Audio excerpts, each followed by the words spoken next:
Hello and welcome to Bike Social. This is EICMA, the annual Milan motorcycle show. We're going to speak to all the major manufacturers to bring you the lowdown on the top bikes for 2019.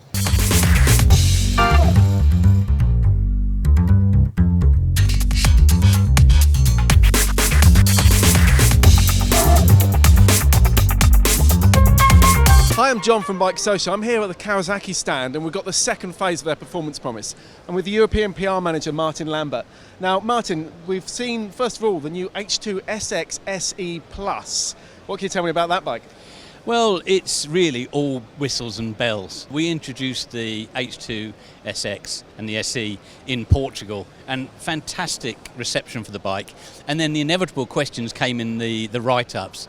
Yes, but has it got this? Has it got that? And this is really that next phase. So you're talking about the electronic suspension, which was debuted on the ZX10 RR, and it's been taken further on. Also, Rideology, the app, which you can see on other motorcycles in the 2019 range. Basically, an app that you can download if you're the owner of the machine.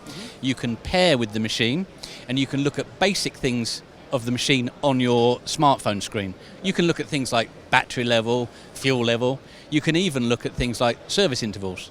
But also, of course, you can look at your ride, and on that bike you can see things like the maximum lean angle you went to as well. So it's fun and practical. So really, to sum up the H2 SX SE Plus, it is the ultimate hyper tourer. So the Z400 you've also unveiled. That's part of a really growing market, isn't it? That's going to be quite a big thing for you? Well, there's two things. Firstly, yes, there's a gap in the Kawasaki range because now we've got 7 machines in the Z range, all the way from 125 up to the Z1000R. So that fills a gap. So from that point of view, it's great for us because in that middle part of the market, for us in the 400 region, we've now got Ninja 400 and Z400. If you take a step back from that and talk about us as a manufacturer, it's our responsibility, along with other manufacturers, to make sure that we keep the market growing with fresh new people. Instead of constantly trying to steal older motorcycle license owners off each other, we try to grow the market. So in that A1, A2 category, that's also important for us. So Z400, very important to fill that gap, but also to be more kind of responsible within the motorcycle community. And that audience now has the choice between the Ninja 400, of course, the sports bike, and the more street-orientated Z.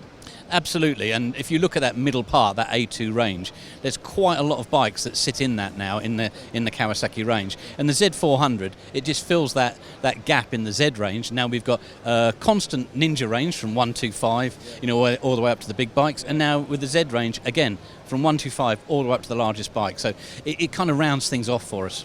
In the presentation, you got quite excited about one of the bikes, didn't you? Now, I know that you've owned 3 Versys 1000s, haven't you? You're pretty passionate about those. I calculated the other day, in kilometres, I've done 96,000 kilometres on Versys 1000 so far, on the various models.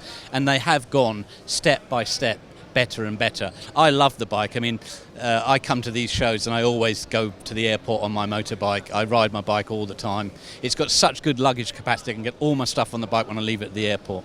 The good thing about this SE model is the introduction of things like electronic suspension and the Rideology app.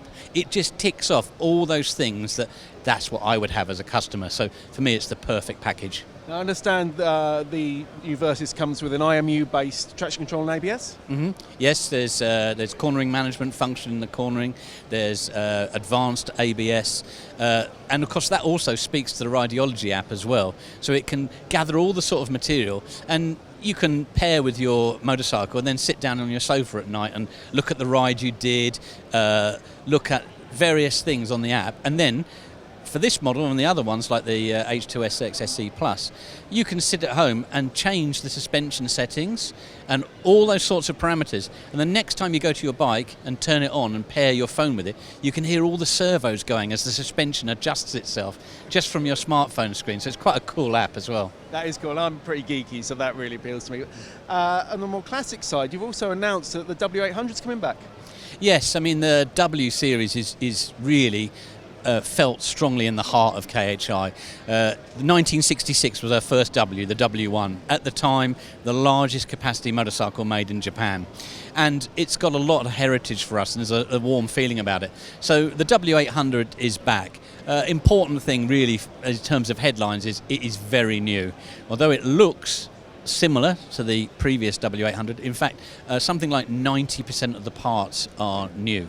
So to the eye it looks similar, but it's very new. And you saw on screen briefly 2 iterations of that model, so a street model and a cafe model. And they're being worked on now for release early in 2019. That's fantastic. With the classic and performance stuff, it's going to be another good year for Kawasaki. I certainly hope so, John. Thank you.